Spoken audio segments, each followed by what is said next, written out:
Halo ya, Halo. apa kabar Le ya? Baik. Anda Sudah sehat aja?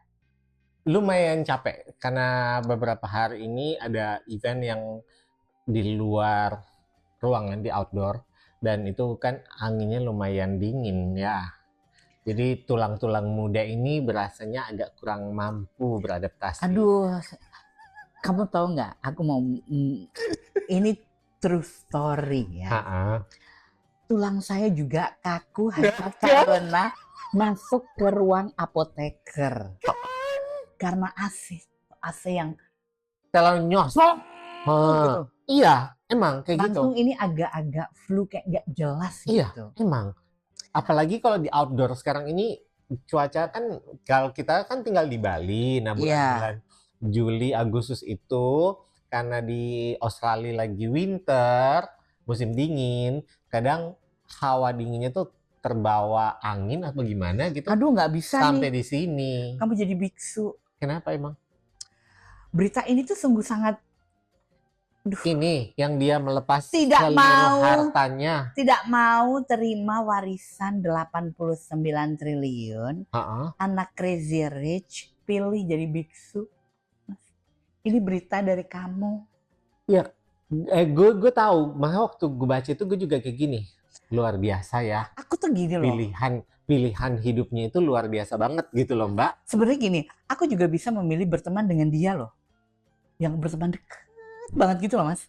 Tapi waktu dia belum jadi biksu ini. Belum gitu. Harusnya pada waktu belum jadi biksu, aku harus temen deket banget. Nah, kira-kira waktu misalnya lo jadi temennya, Deket terus dia, nih, temen deket banget. misalnya gue orangnya, terus gue mau terima warisan berapa Triliun, berapa 89 triliun. 9 triliun. Terus gue bilang sama lo, Mak, kayaknya gue mau nolak warisan gue. Duh, kok gue susah percaya ya ngeliat wajahnya. Mungkin dramanya jangan elu gitu loh. Mungkin orang lain lah, orang lain. Jangan lu matre parah. Nggak mungkin dia lu. Nggak kayak gitu. Mak, kayaknya gue mau terima kayak gitu. Lu bayangkan itu gue. Gak deh, gak.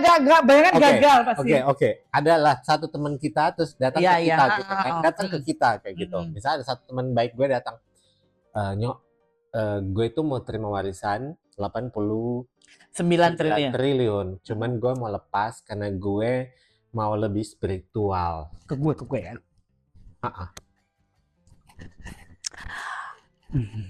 Dilepasnya kemana? Kan 89. Nggak mungkin 89-9-nya kan? Oh, dia mau lepas semuanya. Karena dia memang pengen jadi biksu. Boh. In this economy. Hadir. Aku tuh kepengen buat usaha. Bisa kali dari 89 triliun itu masuklah 1,5 aja. Mengingat pertemanan kita yang sudah dekat dari umur kita 3,5 tahun, terus gue akan ingatkan, lu ingat nggak waktu lo diimunisasi posyandu 4,5 tahun, dan waktu itu gue umurnya 5 tahun, lu ingat nggak masa-masa itu? Pada waktu TK, ingat nggak lo yang waktu itu kayak berak pas lagi main, yang waktu lu kecepirit, lu inget kan? Itu kan gue yang nolongin lu. Gue akan ingatkan itu semua. Tapi itu menurut gue, itu pilihan itu luar biasa banget. Pas gue baca itu, gue langsung share ke lo kan. Gue cuma kayak gini, gue baca terus, ini orang spiritualitasnya luar biasa banget. Dia bisa melepas semuanya. Nah, itu yang gue bilang tadi di podcast yang sebelum-sebelumnya ya. Kalau lo sudah sampai di satu titik di mana memang lo udah punya semuanya, uang itu bukan segala-galanya. Dia akan mencari satu hal yang menurut dia lebih esensial lagi. Betul. Karena dia udah gak kekurangan lagi, Ma. Tapi waktu dia melepas semuanya itu dan menjadi biksu, lo tau gak kehidupan sebagai biksu itu kayak gimana? Mereka itu cuma punya 2 lembar kain sebagai jubahnya mereka. 2 lembar kain, satu pakai, satu cuci. Ya. Terus cuma pakai, dengar dulu, cuma 2 lembar kain, satu pakai, satu cuci. Terus cuma punya satu tas kantong gitu, tas cangklong. Itu biasanya cuma ada isi sikat gigi, pasta gigi, sabun, sampo mungkin nggak, karena mereka kan nggak ada rambut ya. Jadi cuma itu. Nggak ada lain. Paling dia ada buku, dia ada handphone, sekarang kayak gitu. That's all, harta cuma itu. Terus dia tidur, cuman kayak namanya istilahnya adalah kuni. Kuni itu kayak tempat mereka tidur kayak gitu. Dan sangat sederhana, bukan spring bed yang tebalnya 50 cm, 60 cm. Enggak, cuman tipis-tipis seadanya kayak gitu. Setiap orang itu lahir dengan psikologi, dengan background keluarga yang berbeda-beda. Ya? Ya. Disinyalir yang menjadi biksu ini mungkin. Ya kan udah dibilang di situ, crazy rich. Crazy rich. So dia tidak ada trauma masa kecil. Sementara orang yang punya berkekurangan, aduh ingat dulu nggak bisa makan, ingat waktu itu ibu jadi, oh ya aku akan sholat bentar lagi ya, sabar. ingat dulu ibu aku jadi tukang cuci misalnya, apa segala macam. And then suatu hari dia jadi kaya, maka dia akan mungkin melakukan hal yang sama. Mungkin dengan biksu ini teman jadi beda perkaranya gitu, beda sistematisnya gitu. Karena dia masih punya tuh trauma masa kecil yang harus dia sembuhkan, yang harus apa. Tapi memang si biksu ini luar biasa. Luar gitu. biasa, luar Cuman biasa. Memang itu nggak bisa dilakukan oleh. Ini mungkin yang kita sempat ngobrol ya. Kadang-kadang kalau kita bilang, kalau cobaan itu waktu lo lagi nggak ada uang, jangan salah. Kan tadi lo sempat ngomong gitu, jangan salah. Justru kadang-kadang waktu lo ada uang itu cobaan. Ya kan gue juga ngomong gitu. Iya kan, yang lo bilang tadi itu kan. Nah, ini juga cobaan buat dia, dan dia melewatinya dengan sangat luar biasa loh. Dia lepas semua asetnya, harta yang dia miliki itu 89 triliun loh. Tuhan, coba aku dengan kekayaan yang berlimpah. Mungkin aku akan melakukan hal lebih luar biasa lagi. Coba aja dulu Tuhan. Kan kita nggak pernah tahu. Aku layak dikasih kesempatan itu. Coba aja dulu. Jangan terlalu negatif thinking gitu. Siapa tahu aku lebih wow lagi kan? Gitu, luar biasa loh. Dia kasih semuanya.